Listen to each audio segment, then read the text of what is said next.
Las inescrutables riquezas de Cristo.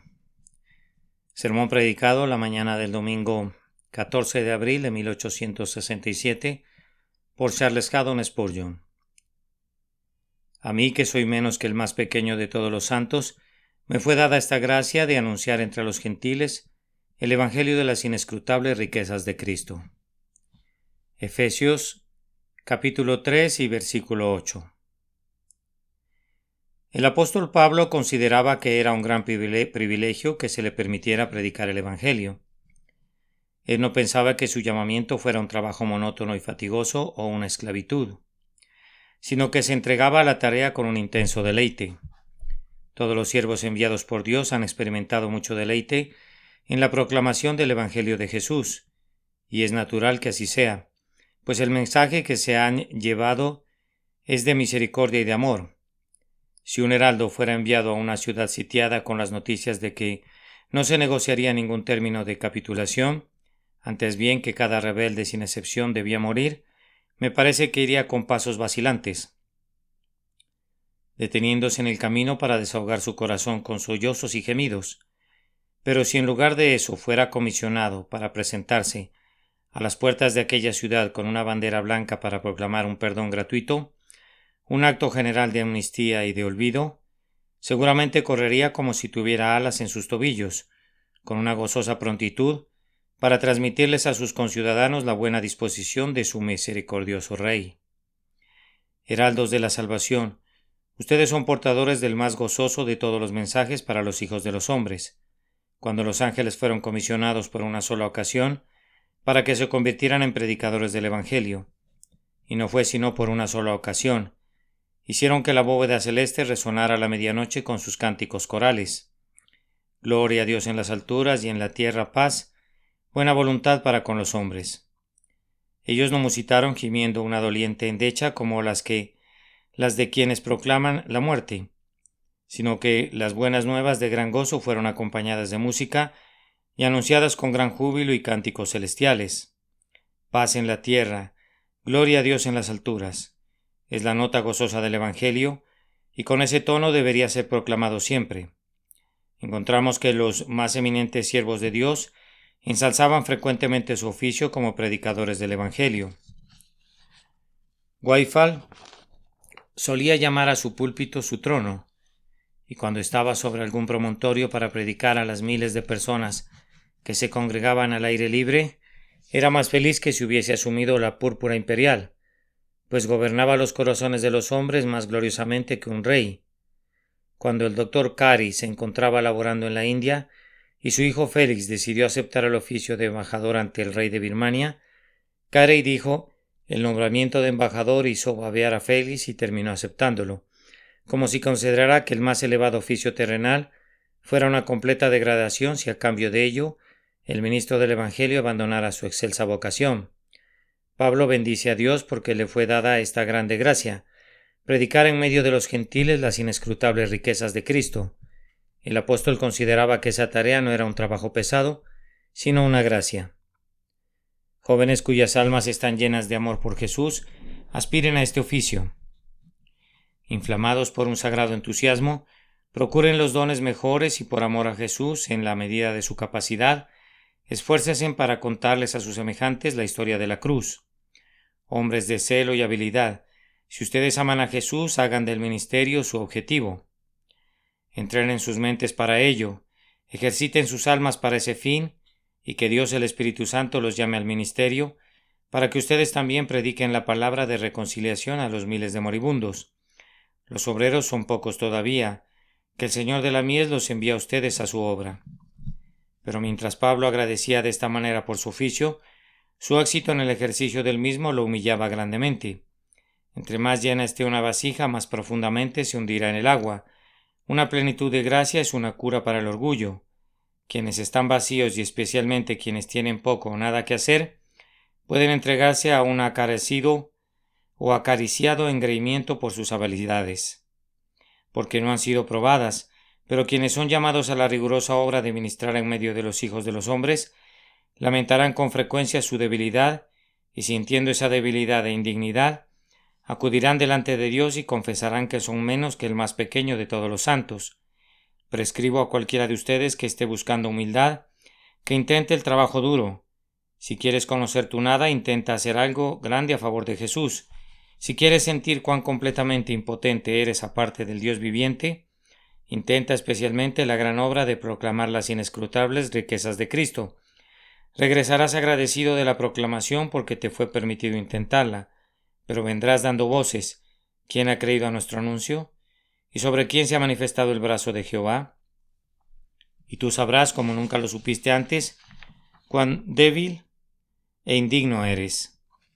Aunque nuestro apóstol conocía y confesaba esa debilidad, hay algo que nunca lo turbó. Nunca experimentó perplejidad en lo tocante al tema de su ministerio. En ninguno de sus escritos encuentro al apóstol haciéndose la pregunta ¿qué voy a predicar? No, hermanos míos. Él había sido instruido en el colegio de Cristo y había aprendido concienzudamente su único tema, de tal manera que, prefiriéndolo sobre todos los demás, decía con una decisión solemne: me propuse no saber entre vosotros cosa alguna sino a Jesucristo y a este crucificado. Desde su primer sermón hasta el último, cuando colocó su cuello sobre el tajo del verdugo para sellar su testimonio con su sangre, Pablo predicó a Cristo y solamente a Cristo. Él enarboló la cruz y ensalzó al Hijo de Dios, que se desangró allí.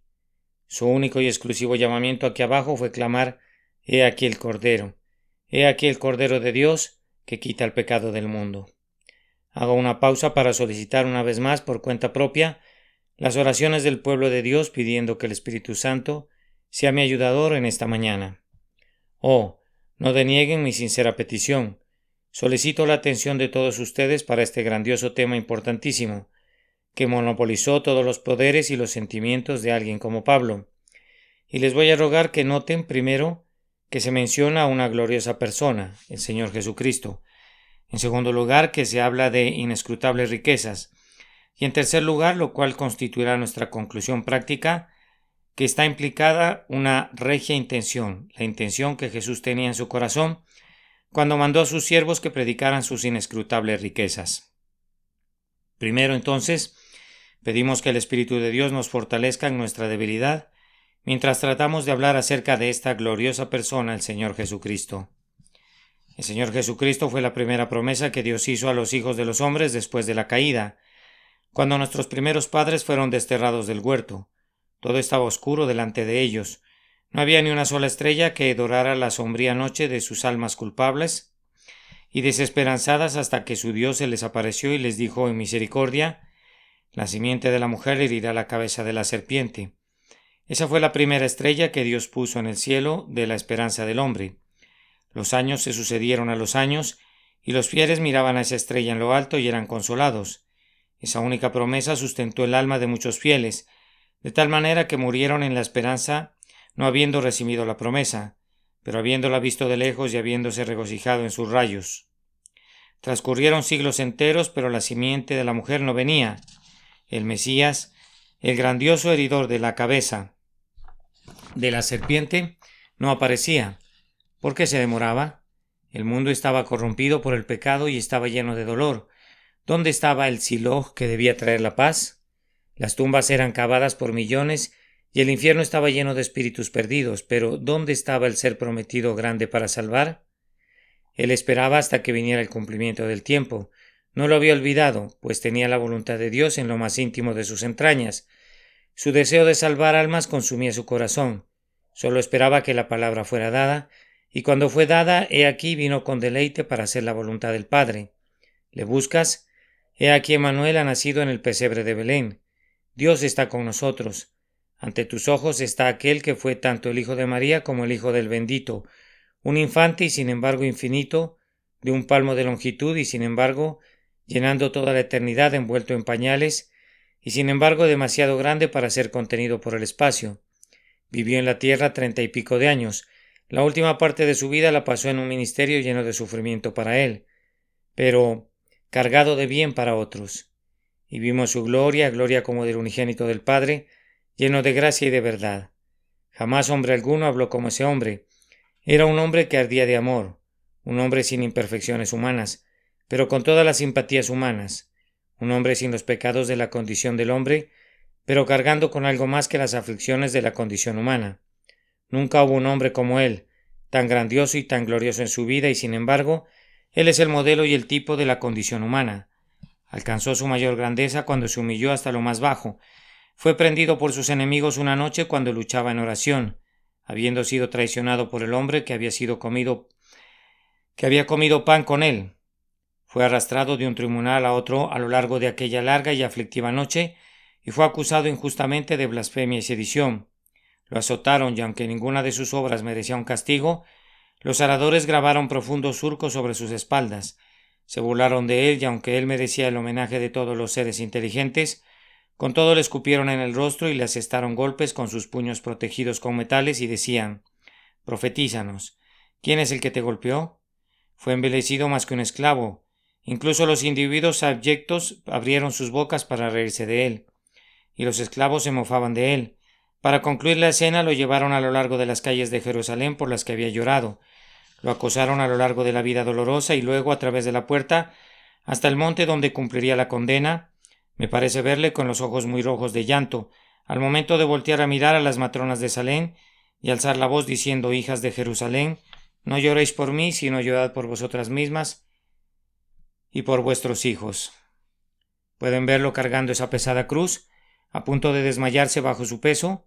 Pueden tolerar verle cuando, habiendo alcanzado el montículo fuera de la ciudad, lo empujaron para que cayera de espaldas y hundieron el cruel hierro en sus manos y pies. Pueden soportar ver el espectáculo de sangre y angustia al momento que lo izan entre el cielo y la tierra, convertido en un sacrificio por el pecado de su pueblo. Mis palabras serán escasas, pues la visión es demasiado triste para ser descrita por medio del lenguaje. Él sangra, tiene sed, gime, da voces y al final muere una muerte cuyos desconocidos dolores son inimaginables, y si fueran conocidos estarían más allá del poder de expresión de una lengua humana. Ahora Pablo se deleitaba en predicar la historia de la crucifixión. Cristo crucificado era su tema. Esa vieja historia que ustedes han oído desde su niñez, la historia del Hijo de Dios que nos amó y se entregó por nosotros. Todos ustedes saben que nuestro Señor, después de que fue bajado de la cruz y colocado en el sepulcro, permaneció allí unas cuantas horas cortas, y luego al tercer día resucitó de los muertos, siendo el mismo y a la vez no siendo el mismo, un hombre que ya no era más despreciado y desechado. Tuvo comunión con sus siervos de una manera familiar pero gloriosa durante 40 días, y animó y consoló sus corazones, y luego desde la cima del olivar y a la vista del grupo ascendió al trono de su Padre. Síganlo con sus corazones. Si no pueden hacerlo con sus ojos, contémplenlo al ser recibido por los ángeles. Traen su carruaje desde lo alto para llevarlo hasta su trono. Baten sus triunfantes manos y claman: «La gloriosa obra ha sido consumada». Allá se sienta, la fe lo ve en este preciso día, a la diestra de Dios Padre, y allí intercede con autoridad por su pueblo. Gobierna el cielo, la tierra y el infierno, pues las llaves de esos lugares cuelgan de su cinturón, y espera hasta descender sobre la nube voladora para juzgar a los vivos y a los muertos y para distribuir la venganza o la recompensa. Pablo hablaba de esta gloriosa persona con deleite. El apóstol predicaba las doctrinas del Evangelio, pero no las predicaba aparte de la persona de Cristo. ¿Acaso muchos predicadores no cometen un grave error al predicar doctrinas en vez de predicar al Salvador? Ciertamente las doctrinas han de ser predicadas, pero deben ser consideradas como los ropajes y las vestimentas del hombre Cristo Jesús, y no como si estuvieran completas en sí mismas. Yo amo la justificación por la fe, y espero no dudar nunca acerca de esa grandiosa verdad, pero la mejor manera de expresarla me parece que es por medio de la eficacia limpiadora de la sangre preciosa. Yo me deleito en la santificación por el Espíritu, pero ser conformado a la imagen de Jesús es todavía una manera más dulce y más contundente de verla. Las doctrinas del Evangelio son un trono de oro sobre el que se sienta Jesús como Rey, y no una dura piedra fría rodada a la puerta del sepulcro en el que Cristo permanece oculto. Hermanos, yo creo que esta es la marca del verdadero ministro de Dios, que él predica a Cristo como su único tema deleitable. En un antiguo relato se nos informa que a la puerta de un cierto salón noble colgaba un cuerno y nadie podía hacer sonar ese cuerno sino el verdadero heredero del castillo y de sus vastos dominios. Muchos lo intentaron. Podían producir una dulce música con otros instrumentos, podían despertar los ecos con otras cornetas, pero aquel cuerno estaba mudo sin importar cómo lo soplaran. Apareció al final el verdadero heredero, y cuando puso sus labios en la boquilla del cuerno agudo fue el sonido e indisputable el reclamo de su derecho. Quien puede predicar a Cristo es un ministro verdadero. Si predicara cualquier otra cosa en el mundo, no ha corroborado su llamamiento, pero si predica a Jesús y la resurrección, entonces está en la sucesión apostólica. Si Cristo crucificado es el gran deleite de su alma, si es la propia médula de su enseñanza y la grosura de su ministerio, ha comprobado su llamamiento como un embajador de Cristo. Hermanos, el ministro cristiano debería ser como esas flores doradas de la primavera que nos alegra tanto ver. ¿Las han observado cuando el sol está brillante? ¿Cómo abren sus cálices de oro y cada una le susurra al gran sol: lléname con tus rayos? Pero cuando el sol se oculta detrás de una nube, ¿dónde están ellas? Cierran sus cálices e inclinan sus cabezas. Así debería sentir el cristiano las dulces influencias de Jesús. Así debería estar sometido el ministro cristiano a su Señor. Jesús debe ser su sol y el ministro debe ser la flor que se entrega al sol de justicia. Felices seríamos si nuestros corazones y nuestros labios pudieran convertirse en el arpa de Anacreonte, que estaba casada con un solo tema y no tocaba ningún otro. Anacreonte quería cantar acerca de los hijos de Atreo y las poderosas hazañas de Hércules, pero su arpa solo resonaba amor, y cuando hubiera querido cantar acerca de Cadmo, su arpa rehusaba hacerlo, pues solo cantaría acerca del amor. Oh, hablar de Cristo únicamente, estar atado y ligado eternamente a este único tema. Hablar únicamente de Jesús y del amor asombroso del glorioso Hijo de Dios, que por amor a vosotros se hizo pobre siendo rico. Este es el tema que da a la vez semilla al que siembra y pan al que come. Este es el carbón encendido para el labio del predicador y la llave maestra para el corazón del oyente. Esta es la tonada para los trovadores de la tierra y el cántico para los arpistas del cielo. Señor, enséñanos esto más y más y nosotros se lo diremos a otros. Antes de dejar este tema, me siento obligado a hacer uno o dos comentarios adicionales. Ustedes percibirán que el apóstol Pablo predicaba las inescrutables riquezas de Cristo, no la dignidad de la condición humana o la grandeza de la naturaleza humana. Pablo no predicaba al hombre, sino al Redentor del hombre.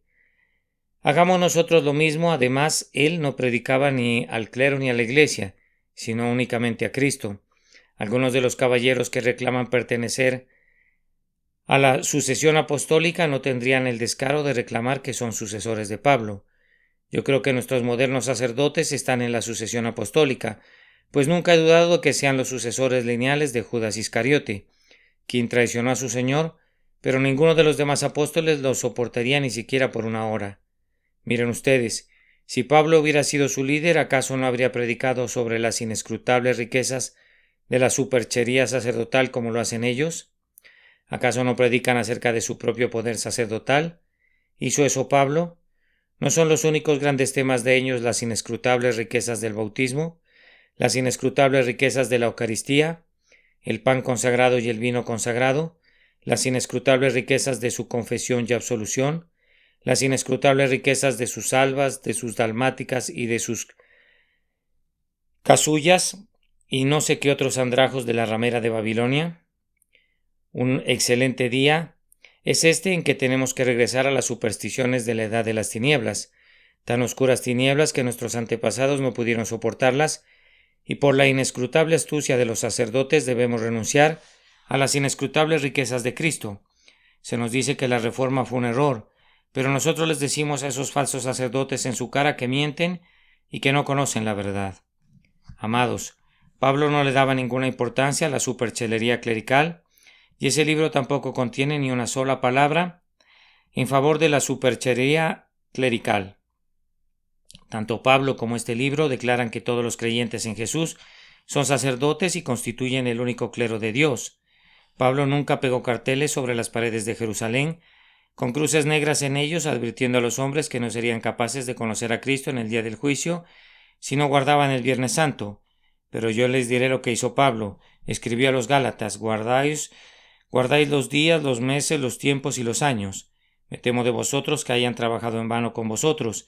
El apóstol aborrecía por completo toda esa abominación del ritualismo que bajo su primera forma de judaísmo sacudía su alma entera con indignación. Hacía que sus mejillas se encendieran. Nunca era más poderoso en denunciar algo que cuando atestaba duros golpes al ceremonialismo. Pablo decía: ni la circuncisión vale algo, ni la incircuncisión, sino la fe que obra por el amor. Pablo no predicaba a ningún sacerdote, ya fuera que viviera en Roma o en Canterbury. Él no exaltaba a ninguna clase de hombres que arrogantemente pretendieran tener el poder para salvar. Él no hubiera tenido ninguna paciencia con un conjunto de ilusos ataviados espléndidamente como gois y vestidos como si tuvieran el propósito de divertir a los niños de una guardería infantil. Pablo nunca enseñó la adoración de esos becerros. Antes bien, su tema era únicamente Jesús y las inescrutables riquezas de su gracia. Por otra parte, observen que Pablo no predicaba las inescrutables riquezas de la filosofía, como hacen algunos. Sí, dirá alguien, debemos agradar a esta edad pensante, a estos señores que reflexionan. Tenemos que educar a unas personas que rechazarían cualquier testimonio porque no quieren ser crédulos, que no creerían nada sino aquello que pueden entender, porque increíblemente su entendimiento es tan asombrosamente claro, tan perfecto que solo le falta ser divino. No sucedía así con el apóstol. Él les había dicho a esos caballeros filósofos: no se acerquen, no tengo absolutamente nada que me emparente con ustedes. Yo predico las inescrutables riquezas de Cristo y no las incertidumbres de la especulación filosófica. Yo le doy a la gente algo para creer, algo tangible a lo que aferrarse, algo que no es supersticioso, es verdad, pero que es acreditado divinamente, algo que no es urdido por la sabiduría del hombre, sino revelado por la sabiduría de Dios. Mis queridos amigos, debemos regresar al Evangelio de Pablo y pedimos que Dios lleve de regreso a ese Evangelio, de manera cada vez más clara, a todos sus siervos que ministran, para que no prediquemos ninguna otra cosa excepto aquello que se reúne en torno a la cruz que resplandece y brilla intensamente como un halo de luz sobre la cabeza del crucificado, para que no enarbolemos nada sino a Jesús y digamos: lejos esté de nosotros gloriarnos, sino en la cruz de nuestro Señor Jesucristo. En segundo lugar, Pablo predicaba las inescrutables riquezas de Cristo. Pablo no les presentaba a unos cuantos un Cristo escatimado, a un Cristo con un corazón estrecho que fuera cabeza de una camarilla exclusiva, a un Redentor débil que podía perdonar esos leves ofensores que escasamente necesitaban el perdón, sino que predicaba a un grandioso Salvador. Para las grandes masas, un grandioso Salvador para grandes pecadores. Pablo predicaba al vencedor con vestidos rojos que marcha en la grandeza de su poder, cuyo nombre es grande para salvar. Indaguemos en qué sentido podemos atribuir a nuestro Señor Jesús la posesión de inescrutables riquezas. Nuestra respuesta es: primero, que Él tiene inescrutables riquezas de amor hacia los pecadores, tal como son. Jesús amó de tal manera a las almas de los hombres que solo podemos usar el de tal manera, pero no podemos encontrar la palabra que corresponda a eso. En la Revolución Francesa, un joven había sido condenado a la guillotina y se encontraba encerrado en una de las prisiones. Ese joven era muy amado por muchos, pero había uno que lo amaba más que la totalidad de todas las demás personas. ¿Cómo podemos saber eso? Era su propio padre, y el amor que sentía por su hijo fue demostrado de esta manera. Cuando se pasó lista, el padre, cuyo nombre era exactamente el mismo que el de su hijo, respondió al nombre, y fue transportado en la sombría carreta al lugar de la ejecución, y su cabeza rodó bajo el hacha en lugar de la de su hijo, como una víctima del amor poderoso. Vean allí una imagen del amor de Cristo por los pecadores, pues Jesús así murió por los impíos, visto como uno de ellos. Si no hubieran sido impíos, ni ellos ni él habrían tenido que morir. Si ellos no hubieran pecado, no habría habido necesidad de un sufriente Salvador. Mas Jesús demostró su ilimitado amor en que, siendo aún pecadores, Cristo murió por nosotros. Tu nombre estaba en la lista de los condenados, compañero pecador, pero si tú crees en Jesús, descubrirás que tu nombre ya no está más allí, pues el nombre de Cristo es sobrepuesto en tu lugar, y sabrás que Él sufrió por ti, el justo por los injustos, para llevarte a Dios. ¿No es este el mayor portento del amor divino, que se ha derramado sobre nosotros como pecadores? Yo puedo entender que Dios ame a pecadores reformados y a pecadores arrepentidos, pero he aquí la gloria de ello. Dios muestra su amor para con nosotros, que siendo aún pecadores, Cristo murió por nosotros. Oh, mis oyentes, desde lo más íntimo de mi corazón, elevo un ruego para que esta ilimitada riqueza del amor de parte de Jesús hacia quienes eran rebeldes y enemigos gane sus corazones, para que amen a cambio al amante celestial. Luego Jesús tiene riquezas de perdón para quienes se arrepienten de sus pecados. Mi Señor Jesús, por su muerte, se ha vuelto inmensamente rico en poder de perdón. Tan rico en verdad que ninguna culpabilidad tendría la posibilidad de trascender la eficacia de su sangre preciosa. Hay un pecado que Él nunca va a perdonar, solamente hay uno, y yo estoy convencido de que tú no has cometido ese pecado contra el Espíritu Santo. Si tuvieras algún sentimiento de arrepentimiento o algún deseo hacia Dios, pues el pecado que es para muerte acarrea con él muerte para la conciencia, de tal manera que una vez cometido, el hombre deja de sentir. Pecador, si tú deseas el perdón, no hay razón por la cual no debas recibirlo y tenerlo ahora. La sangre de Cristo puede limpiar la blasfemia, el adulterio, la fornicación, la mentira, la calumnia, el perjurio, el robo y el asesinato. Aunque tú has escarbado en las propias cavernas del infierno y te has ennegrecido hasta adquirir el color de un demonio, con todo, si vienes a Cristo y pides misericordia, Él te absorberá de todo pecado. Solo debes bañarte en el baño que Él ha llenado con sangre, y si vuestros pecados fueren como la grana, como la nieve, serán emblanquecidos. Si fueren rojos como el carmesí, vendrán a ser como blanca lana. No me malentiendan, pues solo quiero decir esto, que el Evangelio de Jesucristo no está dirigido exclusivamente a ustedes, personas respetables que parecieran ser siempre tan religiosas, sino a ustedes que no tienen religión, y a ustedes que ni siquiera son morales, o sobrios u honestos. Yo les digo que el Evangelio de Cristo está dirigido a la escoria de la población, está dirigido a los más viles de los viles, a los peores de los peores. No hay ningún escondrijo en Londres donde el Salvador no pueda obrar, no hay ninguna guarida abominable de pecado que sea demasiado inmunda para que Él no la pueda limpiar. Los paganos imaginaron fábulas acerca de su Hércules, diciendo que limpió los establos de augías desviando un río y haciéndolo correr a través de los establos, y así lavó una inmundicia que se había acumulado durante mucho tiempo. Si su corazón fuera un establo como este, Cristo es más grande que el muy poderoso Hércules.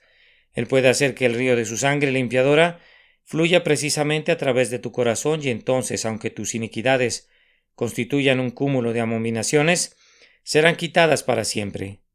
El Señor Jesús, en Él hay almacenadas riquezas de amor para los pecadores y riquezas de perdón para los pecadores arrepentidos. Además, Cristo tiene riquezas de consuelo para todos los que lloran. Tengo la dicha de tener ante mí algunas personas que lloran delante del Señor. Bienaventurados son ustedes, pues serán saciados. ¿Cuál es la causa de su llanto? ¿Es acaso su pecado? Cristo tiene un pañuelo que puede enjugar esas lágrimas. Él puede deshacer sus pecados como una nube y como niebla sus iniquidades. Si vienen a Él, su dolor más profundo desaparecerá bajo la influencia de su amor compasivo. ¿Estás afligido porque has perdido un amigo? Él será un amigo para ti. ¿Has sido engañado y traicionado? Mi Señor puede satisfacer esa hambre insaciable de amistad y simpatía de tu naturaleza. Confía en Él y nunca te desamparará. Oh, yo no puedo decirte cuán rico es Él en consuelo, pero el Espíritu Santo puede decírtelo. Si tienes a Jesús, como solía decir Bernardo, encontrarás que Él es miel para la boca, música para el oído y el cielo para el corazón. Gana a Cristo y no necesitarás nada fuera de Él.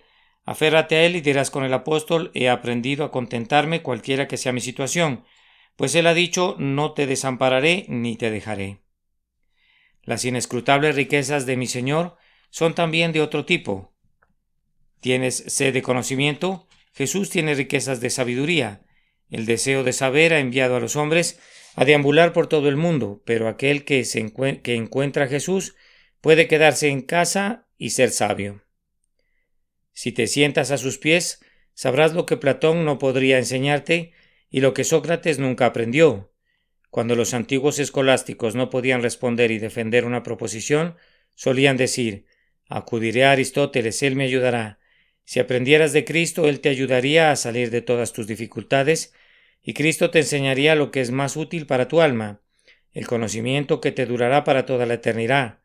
No pienses que el Evangelio de Cristo, por ser sencillo, es un mero juego de niños. Oh, no. Contiene aquello que el intelecto de un ángel, que no hubiere sido iluminado por el Espíritu Santo, se vería imposibilitado de dominar. Los más excelsos rangos de los serafines lo contemplan todavía sumidos en asombro. Vengan a mi Señor y serán hechos sabios para salvación. No permitan que los agote con un mensaje tan grandioso. Tal vez lo declare torpemente, pero el contenido del mensaje es digno de sus oídos y digno de sus corazones. Mi Señor tiene riquezas de felicidad para otorgarlas a ustedes. Después de todo, Él es el hombre rico que lleva un pensamiento en el ojal. El hombre que puede decir tengo lo suficiente es más rico que el par del reino que está descontento. Créeme, mi Señor puede hacerte descansar en lugares de delicados pastos y puede conducirte junto a aguas de reposo. No hay música como la música de su gaita. Cuando Él es el pastor y tú eres la oveja, y reposas junto a sus pies, no hay amor como el suyo, ni tierra o cielo que se le comparen. Con solo que supieras eso, lo valorarías más allá de todos los gozos de los mortales, y dirías con nuestro poeta: quienes te encuentran a ti, encuentran una dulzura, profunda, misteriosa y desconocida, muy por encima de todos los placeres mundanos. Si pudieran reunirse en uno, amado mío, apresúrate sobre los montes. Hablo por experiencia propia. Yo he tenido más gozo en una comunión con Cristo de media hora del que he encontrado en meses de otros consuelos. He tenido muchas cosas que pudieran haberme hecho feliz, diversos éxitos y sonrisas de la providencia que han animado y consolado mi corazón. Pero todas ellas son como espumarajo en la copa, meras burbujas como la espuma de la vida y no sus verdades o verdaderas profundidades de bienaventuranza. Conocer a Cristo y ser encontrado en Él, oh, eso es la vida, eso es el gozo, eso es la médula y la grosura y vinos purificados. Mi Señor no trata a sus siervos groseramente. Él les da como un rey le daría a otro rey. Él les da los cielos, un cielo abajo por servirle a Él aquí y un cielo arriba para deleitarse en Él eternamente. Y ahora voy a concluir esta pobre plática mía acerca de estas riquezas invaluables, diciendo que las inescrutables riquezas de Cristo serán mejor conocidas en la eternidad. Las riquezas de Cristo no son tanto para ser gozadas aquí como allá. Él suplirá a la vera del camino y a lo largo del mismo todas tus necesidades. Fortaleza de roca será tu lugar de refugio. Se te dará tu pan y tus aguas serán seguras. Pero es allá, allá, donde tú oirás el cántico de quienes triunfan, el grito de quienes festejan. Mi querido oyente, si tienes a Cristo habrás obtenido riquezas que puedes llevar contigo a la hora de la muerte. El rico cargó sus maletas de dinero y al ponerlas sobre su corazón murmuró: no servirán, no servirán, llévenselas de aquí. Si recibes a Jesús en tu corazón, Él será el mejor antídoto contra la muerte. Cuando tu espíritu incorpóreo abandone ese pobre esqueleto de arcilla, ¿cómo tendrá que hacerlo? ¿Qué harán por ti entonces tu oro y tu plata? Debes dejar todo eso atrás, incluso si los hombres te compraran un ataúd de oro o te enterraran en un sarcófago de mármol. Con todo, ¿de qué te serviría eso? Pero si tienes a Cristo puedes volar al cielo donde está tu tesoro, y allá serás rico con todos los designios de la bienaventuranza por todos los siglos. Ahora, queridos amigos, si hubiera podido hablar como hubiera querido, lo habría hecho, pero el tema habría sido el mismo. Pablo predicaba el Evangelio mejor que lo hago yo, pero incluso él no podría predicar un mejor Evangelio. Permítame concluir este punto con unas cuantas palabras. Mi Señor tiene tales riquezas que ustedes no pueden contarlas ni pueden adivinarlas, ni mucho menos podrían transmitir su plenitud en palabras. Son inescrutables. Podrían mirar y escudriñar y sopesar, pero Cristo es un Cristo más grande de lo que ustedes creen, aun cuando sus pensamientos sean los más sublimes. Mi Señor es más capaz de perdonar que ustedes de pecar, más capaz de absolver que ustedes de transgredir. Mi Señor está más dispuesto a suplir que ustedes a pedir, y 10,000 veces más preparado para salvarlos de lo que están ustedes para ser salvados. No toleren nunca pensamientos ruines acerca de mi Señor Jesús. Sus cálculos más elevados no le darían la hora de vida, más bien la honra de vida. Cuando ponen la corona en su cabeza, solo lo coronan con plata cuando él merece oro. Cuando cantan sus mejores cánticos, solo le brindan una pobre música discordante, comparada con la música que él merece, pero crean que él es un grandioso Cristo, un poderoso Salvador, acérrimo pecador. Acércate a él y dale honra confiando en él como un grandioso Salvador. Ven con tus graves pecados, tus grandes preocupaciones y tus múltiples necesidades. Ven y sé bienvenido. Ven a él ahora y el Señor te aceptará, y te aceptará sin reprenderte. Por último, tienen que haber habido una regia intención en el corazón de Cristo al enviar a Pablo a predicar sobre sus inescrutables riquezas, pues todo hombre debe tener un motivo para lo que hace, y sin duda alguna Jesucristo tiene un motivo. ¿Oíste alguna vez acerca de un hombre que empleaba a un número de personas para que proclamaran sus riquezas por todas partes?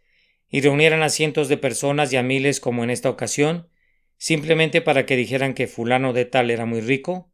Vamos, las muchedumbres dirían ¿qué nos importa eso? Pero si a la conclusión se pudiera decir, mas todas estas riquezas, Él se las presenta a ustedes y todo aquel de ustedes que desee ser enriquecido, puede serlo ahora gracias a su generosidad. Entonces ustedes dirían, ahora le vemos el sentido a todo esto, ahora percibimos el contenido de gracia de todo eso. Ahora mi Señor Jesucristo es muy poderoso, pero todo ese poder está comprometido en ayudar a un pobre y débil pecador para que entre en el cielo. Mi Señor Cristo es un grandioso Rey, y Él reina con irresistible poder. Pero Él jura dar todo ese poder soberano a los creyentes para ayudarles a reinar sobre sus pecados. Mi Señor Jesús está tan lleno de mérito como el mar está lleno de sal, pero Él declara que cada átomo de ese mérito lo da a los pecadores que confiesen que no tienen ningún mérito propio y que confían en Él. Sí, y además mi Señor Cristo es tan glorioso que los propios ángeles no son radiantes en su presencia, pues Él es el sol y ellos son como titilantes estrellas, pero toda esa gloria de Él te la dará, pobre pecador, y hará que seas glorioso en su gloria, si solo confías en Él. Hay un motivo entonces de parte de nuestro Señor para mandarnos que prediquemos a un Cristo pleno. Me parece que oigo un susurro en algún lugar. Hay un pobre corazón que está apretujado en el pasillo y se está diciendo, estoy lleno de pecado, soy débil, estoy perdido, no tengo ningún mérito. Mi querido oyente, tú no necesitas ningún mérito, ni ningún poder, ni ninguna bondad en ti mismo, pues Jesús te presenta una abundancia de todo eso en él mismo. Yo no me voy a preocupar acerca de si tengo dinero en mi propio bolsillo o no. Si tengo un amable amigo que me diga, todo lo que tengo es tuyo. Si puedo ir y obtener cosas siempre que pudiera para todo lo que yo desee. No voy a desear ser independiente de él, sino que viviré de su plenitud. Pobre pecador, tú debes hacer lo mismo. No necesitas méritos ni poder aparte de Cristo. Toma a mi maestro y él te bastará, y tú cantarás felizmente, Cristo es mi todo. 2 o 3 palabras entonces. La primera es esta. Cuán ricos han de ser aquellos que tienen a Cristo por amigo. ¿No procurarás ser amigo suyo? Si es cierto que todo lo que Cristo tiene lo da a su pueblo, y esto es aseverado una y otra vez en este libro, entonces, cuán indeciblemente bendecidos deben ser aquellos que pueden decir, mi amado es mío y yo suya. Los que reciben a Cristo para que sea de su propiedad son como aquel hombre que, habiendo comido durante mucho tiempo de un fruto de un cierto árbol, ya no estaba satisfecho con tener solo el fruto, sino que tenía que llevarse el árbol para plantarlo en su propio huerto. Felices aquellos que tienen a Cristo plantado como el árbol de vida en el terreno de sus corazones. Ustedes no solo tienen su gracia y su amor y su mérito, sino que lo tienen a Él mismo. Todo Él es propiedad de ustedes. Esas dulces palabras, Jesús es mío, Jesús es mío. Todo lo que hay en su humanidad, en su deidad, en su vida y en su muerte, en su reinado y en su segunda venida, todo es mío, pues Cristo es mío. Cuán trascendentalmente insensatos, por otro lado, tienen que ser aquellos que no quieren tener a Cristo, cuando se puede tenerlo sencillamente pidiéndole que prefieren las baratijas y las burbujas de este mundo y dejan pasar de lejos el oro sólido de la eternidad. Cavar y trabajar arduamente, y cubrir sus rostros de sudor y perder su descanso nocturno, y alcanzar el bien pasajero de este mundo, mientras descuidan a quien es el eterno bien, necios y tardos de corazón, que cortejan a este mundo prostituido con su rostro pintado, cuando las bellezas de mi maestro son infinitamente más ricas y más exclusivas. Si solo lo conocieran a él, si solo pudieran ver sus indecibles riquezas, lanzarían al viento sus juguetes y le seguirían con todo el corazón y con toda el alma. ¿Pero puedo tenerlo a él?, pregunta alguien. Claro que puedes. ¿Quién habría de decirte que no? ¿No acabas de oír las dulces notas del himno? Vengan y sean bienvenidos, vengan y sean bienvenidos. Cuando replica la gran campana del cielo, siempre transmite esa nota de plata para los pecadores. Vengan y sean bienvenidos, vengan y sean bienvenidos. Dejen sus pecados, dejen sus necedades, dejen su justicia propia. Jesucristo está de pie junto a la puerta abierta de la gracia, más dispuesto a recibirte de lo que estás tú a ser recibido por Él. Vengan y sean bienvenidos, vengan y sean bienvenidos. En lo alto del hospicio de San Bernardo, en medio de la tormenta, cuando la nieve se precipita con fuerza, Los monjes hacen replicar la gran campana, y cuando la ruta no es visible, el viajero casi puede oír el camino a la casa de refugio, ubicada al otro lado del paraje nevado. Así quisiera tocar esa campana esta mañana, pobre viajero extraviado, con tus pecados y tus temores azotando fríamente en tu rostro. Ven y sé bienvenido y ven y sé bienvenido. Ven a un Salvador que una vez murió y fue enterrado por ti, pero que resucitó y ahora intercede a la diestra de Dios. Si no puedes ver el camino, por lo menos óyelo, oíd y vivirá vuestra alma, y haré con vosotros pacto eterno, las misericordias firmes a David. Amado corazón, tú solo necesitas a Cristo, no necesitas bombardear algunas lágrimas de arrepentimiento para ayudar a Cristo, pues Él te dará el arrepentimiento si lo buscas en Él. Tienes que venir a Él para obtener el arrepentimiento. No necesitas buscar la bendición evangélica en ninguna otra parte, excepto junto a la cruz. No necesitarás de bautismos ni de cenas del Señor en los cuales confiar. Como creyente, será tu deber profesar tu fe en Él y recordarlo a su mesa. Pero estas cosas no ayudarán a tu salvación, pues serás salvado por Jesús y solo por Él. No necesitas experimentar ningún terror. No necesitas someterte a ninguna preparación, pues Cristo está dispuesto a recibirte ahora, como el cirujano cuya puerta está abierta para todo accidente que pudiera ocurrir, como los grandes hospitales de nuestro lado del río, donde sin importar cuál sea el caso, la puerta se abre de par en par en el momento que alguien requiere entrar. Así es mi Maestro, inescrutables riquezas hay en él, aunque haya inescrutable pobreza en ti. Que la conciencia no haga que te demores, ni que sueñes encariñado con la aptitud. Toda la aptitud que él requiere es que sientas tu necesidad de él. Eso él te lo da. Es el rayo ascendente de su espíritu. A lo largo de toda esta semana yo he estado agobiándome y preocupándome porque no puedo predicarles como desearía, y una vez que ha concluido cada uno de mis sermones predicados aquí, habría deseado poder predicarlo de nuevo de una manera más denodada y ferviente. ¿Pero qué puedo hacer? Oh, mis oyentes, yo puedo predicarles a Cristo, pero no podría predicarle a Cristo sobre ustedes. Yo puedo decirles a ustedes que si confían en Él, ustedes serán salvos. Puedo declararles que como el Hijo de Dios resucitado, Él puede salvar perpetuamente a los que se acercan a Él. Pero yo no puedo hacer que se acerquen. Sin embargo, doy gracias a Dios porque desde el domingo pasado me he enterado de algunos que se han acercado. He oído buenas nuevas sobre algunos que por el poder del Espíritu Santo han creído en Jesús. ¿No hay más corazones que se enamoren de las bellezas de mi Maestro? ¿Tengo que cortejarlos a nombre de él y obtener a cambio un retorno tan pequeño? ¿Ha de ser uno de uno en uno o de dos en dos cuando hay 20,000 personas presentes? Dios no lo quiera. Que Dios nos envíe una proporción mayor de fruto que esta. Una cosecha 100 veces más productiva para una congregación que ha crecido 100 veces más. Oren creyentes.